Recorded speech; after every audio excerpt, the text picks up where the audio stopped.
Hello दोस्तों, आज हम लोग क्लास 12 का पार्ट 3 पी ब्लॉक का तत्व देखेंगे। आज हम लोग लेके आए हैं प्रयोगशाला में ऑक्सीजन से ओजोन बनाने की विधि। इससे पहले हमने दो पार्ट डाल चुके थे, पार्ट 1 और पार्ट 2 वर्ग 16 का। आज वर्ग 16 का हमने पार्ट 3 आपके सामने लेके आए हैं। तो इसमें हम लोग पार्ट 2 में हम लोग ओजोन तक पढ़ लिए थे कि ओजोन किस तरह से बनता है, ओजोन बनाने की क्या प्रोसेस है, वो लोग हम लोग पढ़ चुके थे। अब इसके बाद है कि प्रयोगशाला में ओजोन किस तरह से बनाना है ना। तो प्रयोगशाला में ओजोन जिस विधि से बनाया जाता है उसको ओजोनाइजर विधि कहा जाता है। कौन सा विधि कहते हैं? उसको ओजोनाइजर विधि कहते हैं। अब ओजोनाइजर विधि में बहुत सारी विधि होते हैं, लेकिन उसमें दो विधि बहुत ही प्रमुख है, जिसमें से एक है सीमेंस का ओजोनाइजर और एक है ब्रोडी का ओजोनाइजर। तो आज हम लोग देखेंगे कि सीमेंस ने ओजोन किस तरह से बनाया था और ब्रोडी ने ओजोन किस तरह से बनाया था। तो इतना बात हम लोग देखते हैं, ठीक ना। आप लोग स्क्रीनशॉट ले लीजिए। सीमेन की ओजोनाइजर विधि। सीमेन ने इस विधि से ओजोन बनाए थे। सीमेन ने ओजोनाइजर विधि में दो कांच के नलियों का प्रयोग किया। इन दोनों कांच के नलियों को उन्होंने एक सिरे पे जोड़ दिया। कांच के नली के बाहरी सिरा पर एवं कांच के नली के भीतरी सिरा पर टीन के पन्नी को चढ़ा दिया गया। इस टीन के पन्नी को जो बाहरी और भीतरी सिरा पे लगे हुए हैं, जो बाहरी और भीतरी नली पे लगे हुए हैं, उसको उत्पादन कुंडली से जोड़ दिया। उत्पादन कुंडली से इसलिए जोड़ा गया कि उत्पादन कुंडली से जोड़ने के बाद यहाँ उच्च वोल्टता उत्पन्न हो गई। अब उन्होंने कांच के एक सिरे के तरफ प्रवेश नली तथा दूसरे सिरे की ओर निकास नली छोड़ा। प्रवेश नली से उन्होंने शुष्क एवं शुद्ध ऑक्सीजन गैस को अंदर की ओर भेजा। जब यह शुद्ध और शुष्क ऑक्सीजन अंदर की ओर गया तो बीच में मौन विद्युत विसर्ग के साथ मिलने के बाद ये जो शुद्ध ऑक्सीजन है वो ओजोन में कन्वर्ट हो गया। पूरा ऑक्सीजन नहीं, मात्र ऑक्सीजन का 10 से 15% ओजोन में बदल गया। जो ऑक्सीजन ओजोन में कन्वर्ट हो गया उसे निकास नली के द्वारा एकत्रित कर लिया गया। इस प्रकार सीमेन ने ऑक्सीजन से ओजोन बनाए थे। आपको समझ में आया होगा मित्रों। तो अगर आप स्क्रीनशॉट लेना चाहते हैं तो ले सकते हैं।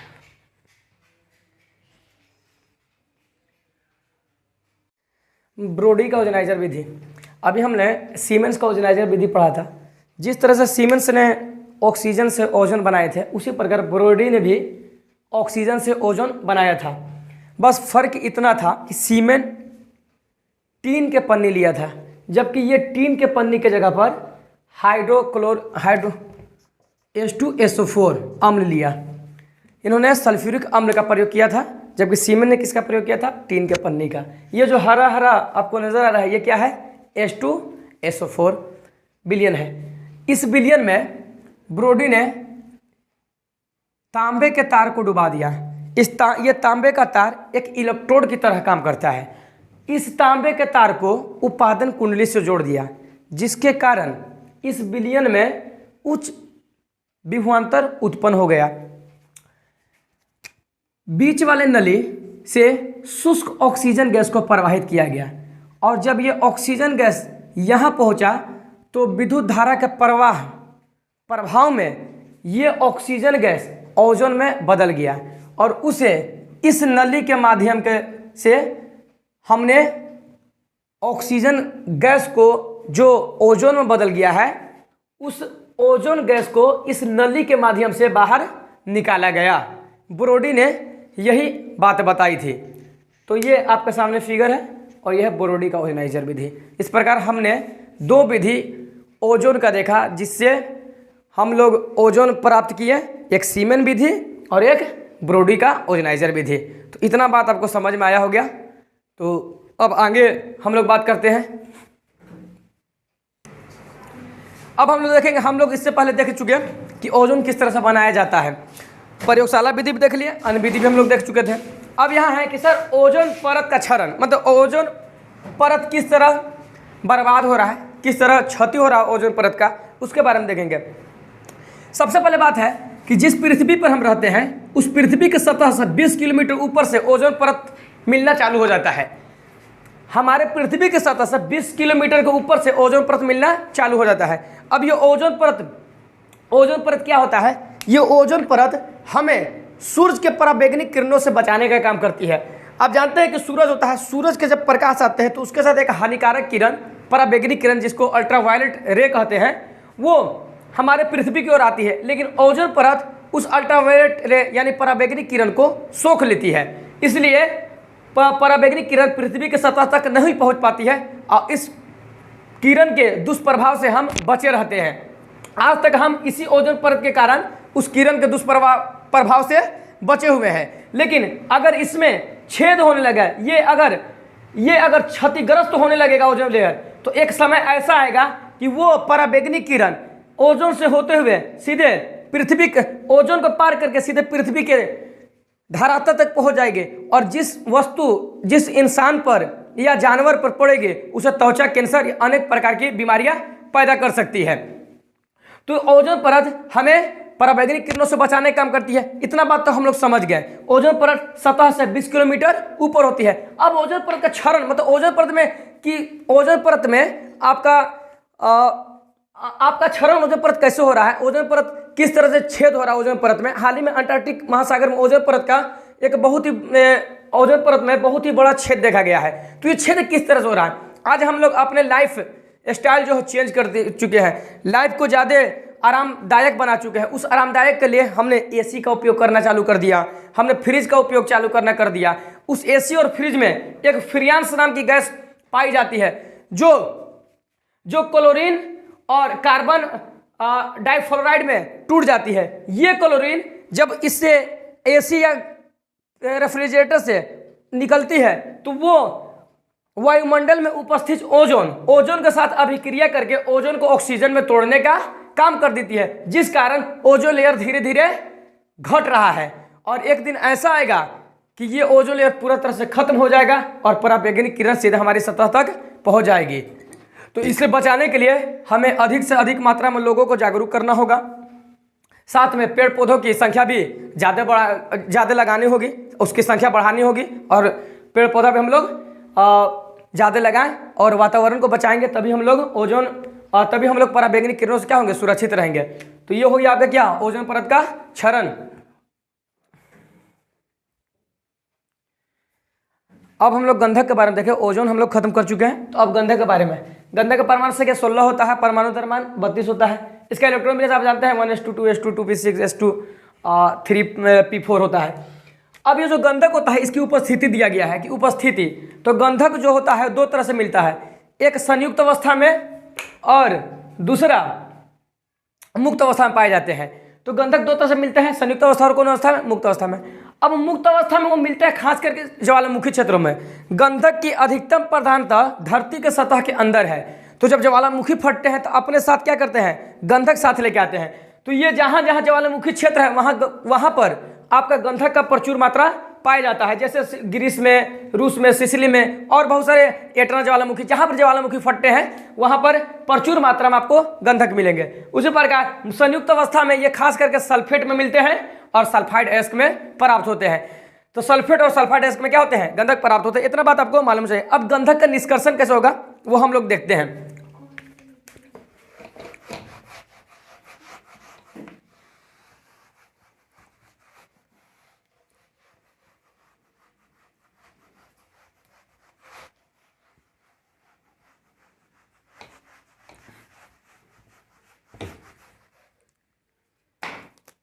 गंधक का निष्कर्षण। गंधक का निष्कर्षण फ्रांस विधि से होता है। फ्रांस विधि से हम लोग क्या करते हैं, गंधक का निष्कर्षण करते हैं। फ्रांस विधि से तो हम लोग गंधक का निष्कर्षण किस विधि से देखेंगे? फ्रांस विधि। कौन विधि? फ्रांस विधि। फ्रांस विधि से हम लोग गंधक के निष्कर्षण को देखेंगे। अब गंधक के निष्कर्षण हम लोग देखेंगे, और फ्रांस ने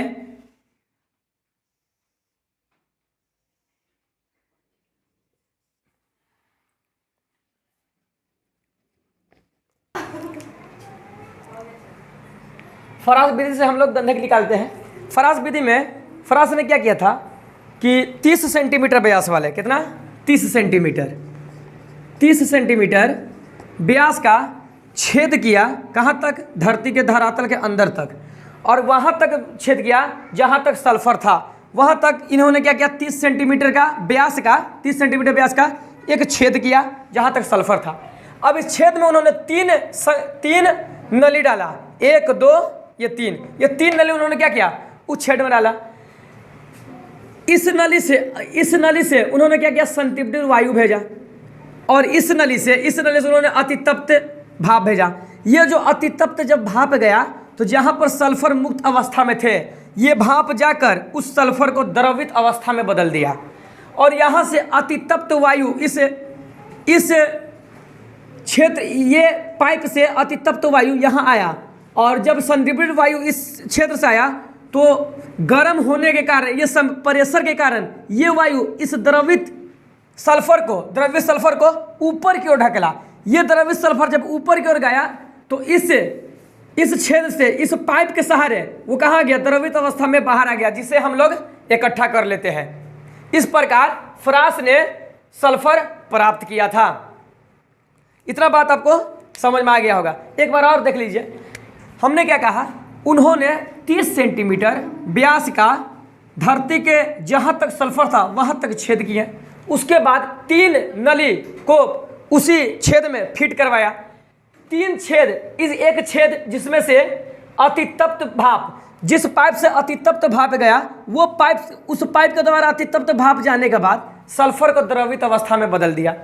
सल्फर जब द्रवित अवस्था में हो गया तो एक पाइप के द्वारा संतृप्त वायु को हमने सल्फर के द्रवित अवस्था तक पहुंचाया। ये संतृप्त वायु यहाँ पहुंचने के बाद प्रेशर क्रिएट किया, और प्रेशर के कारण ये इसको ऊपर की ओर लेके आया। इस प्रकार इस पाइप के द्वारा सल्फर बाहर आ गया, और जब सल्फर बाहर आ गया तो उसको इकट्ठा कर लिया गया। इस प्रकार फ्रांस ने क्या किया था? सल्फर प्राप्त किया था। इस बात आपको समझ में आ गई होगी।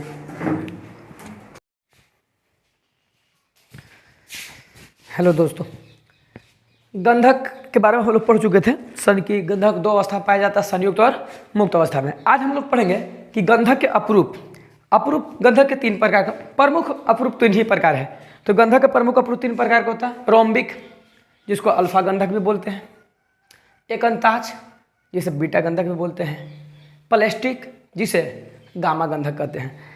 अब ये 3 तरह का अपरूप है। पहला का नाम है रोम्बिक गंधक। क्या है? रोम्बिक गंधक। इसकी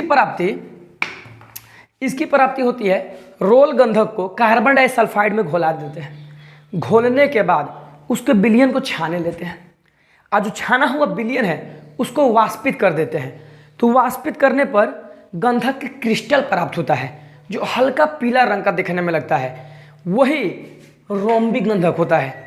वही क्या है? रोम्बिक गंधक। हमने क्या बोला? रोल गंधक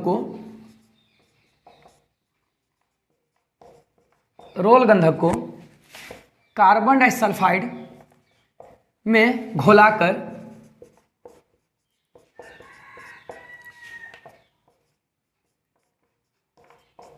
विलयन को छान लेते हैं।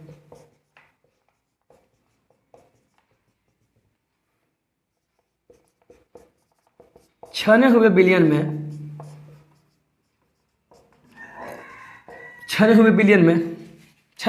को वाष्पित कर देते हैं,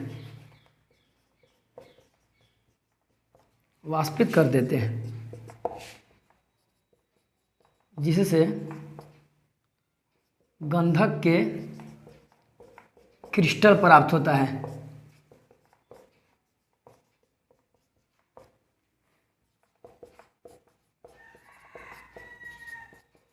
इसे रोम्बिक गंधक कहते हैं,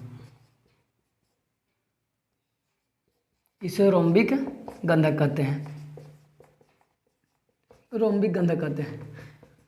ये रोम्बिक गंधक आपके सामने है। रोम्बिक गंधक हमने बोला, रोल गंधक लीजिए, कार्बन डाइसल्फाइड में घोलाइए, कार्बन डाइसल्फाइड का विलयन को छानिए, विलयन को छानकर उसको वाष्पित कीजिए, और वाष्पित करने पर जो क्रिस्टल प्राप्त होगी वो रोम्बिक गंधक का होगा। अब रोम्बिक गंधक के हम लोग गुण के बारे में बात करते हैं। रोम्बिक गंधक के गुण के बारे में,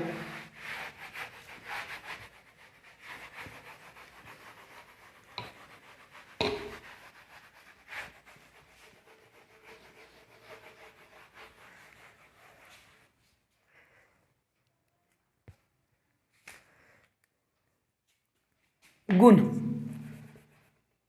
रोम्बिक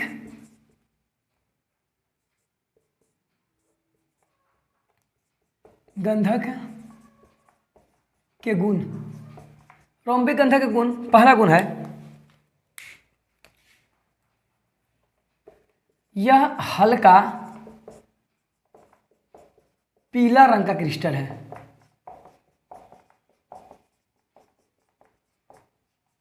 यह हल्का क्या है? यह हल्का पीला रंग का क्रिस्टल है।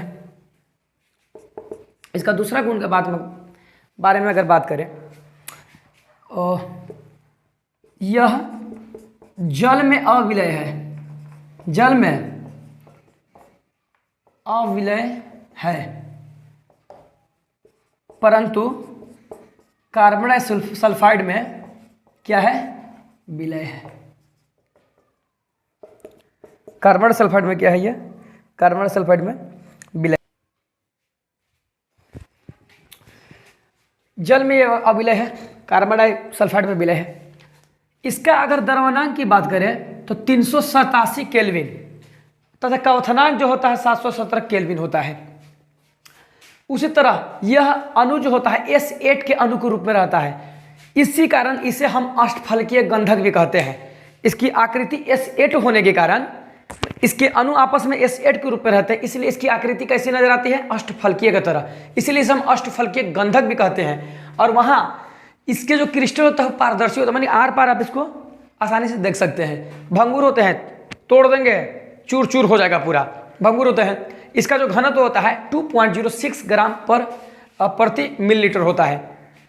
इसके बारे में हम लोग समझ गए होंगे। अब हम लोग बात करेंगे, अगर आप लोग स्क्रीनशॉट लेना चाहते हैं तो ले लीजिए।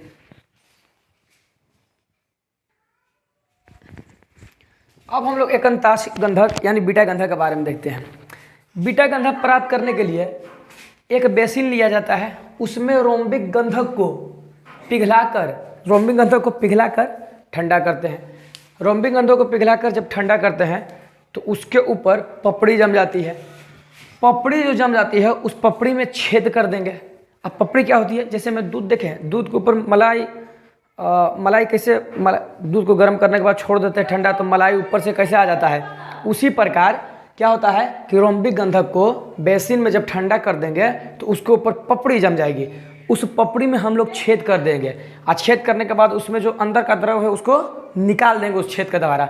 अब पपड़ी को हटाएंगे तो सुई की आकृति की तरह क्रिस्टल मिलेगा। उसी क्रिस्टल को बोलते हैं एकांतांश या बीटा गंधक। आप लोग इसे नोट कर सकते हैं।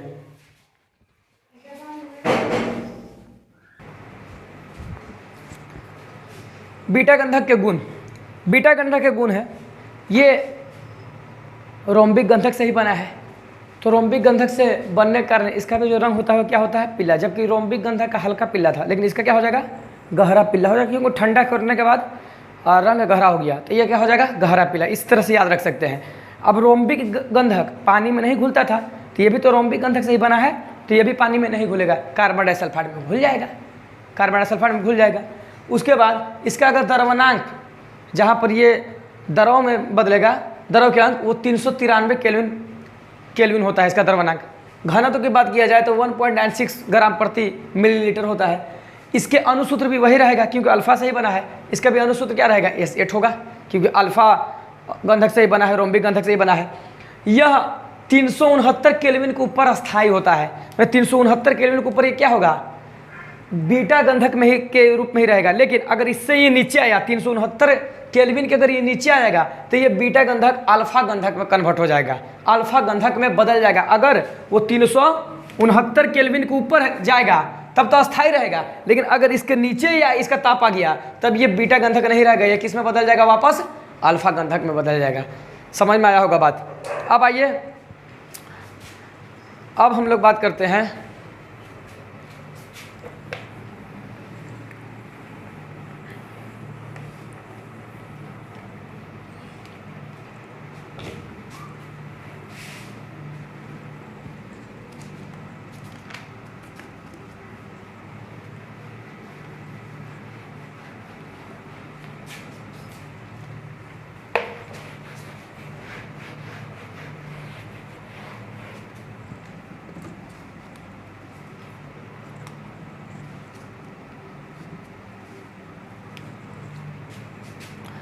गामा यानी प्लास्टिक गंधक। कौन सा गंधक, प्लास्टिक गंधक। एक कांच की परख ले लीजिए इस तरह से, हमने कांच का इस तरह से परख ले लिया, इसमें गंधक के कुछ टुकड़ों को हमने डाला, कुछ टुकड़ों को डाला, और नीचे से हमने क्या किया,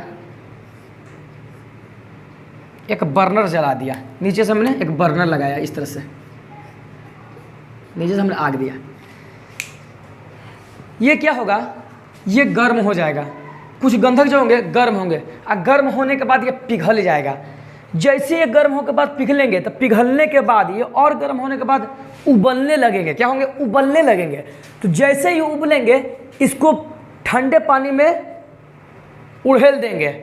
जैसे ही उड़ेलेंगे ठंडे पानी में जाने के बाद ये मुलायम हो जाएगा। क्या, कौन सा, ये गंधक क्या हो जाएगा, मुलायम हो जाएगा और प्लास्टिक के रूप में बदल जाएगा। इस गंधक को क्या बोलते हैं, प्लास्टिक गंधक कहेंगे। हमने क्या कहा, हमने क्या कहा, परख नली लेंगे, परख नली में गंधक के कुछ टुकड़े को डालेंगे, उसके बाद बर्नर से इसको गर्म करेंगे। जब ये पिघल के उबलने लगेगा तो उबलते ही समय हम इसको ठंडे पानी में डाल देंगे। ठंडे पानी में जैसे ही इसको डालेंगे ये मुलायम हो जाएगा, मुलायम, और वो मुलायम चीज़ को हम क्या बोलते हैं, प्लास्टिक गंधक। इतना बात समझ में आया होगा।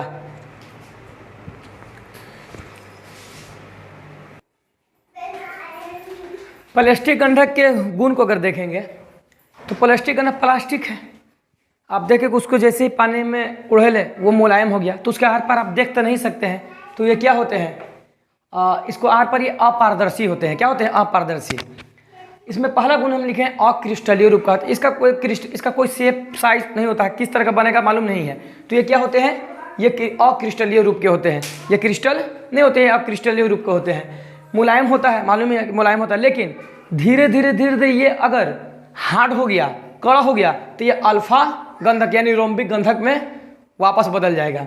उसके बाद होता है यह जल और कार्बन डाइऑक्साइड दोनों में नहीं घुलता। इसको याद रखने का तरीका, प्लास्टिक या रबड़ ऐसे भी जल या कार्बन डाइऑक्साइड में नहीं घुलता है, तो उस तरह से हम इसको क्या कर सकते हैं, याद रख सकते हैं।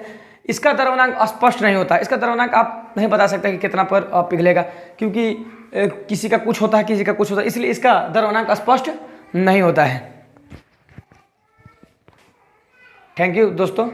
अगला लेक्चर इसी चैप्टर का, अगला लेक्चर लास्ट लेक्चर रहेगा आपका, उस चैप्टर में, उस लेक्चर में हम वर्ग 16 कंप्लीट कर देंगे। जय हिंद।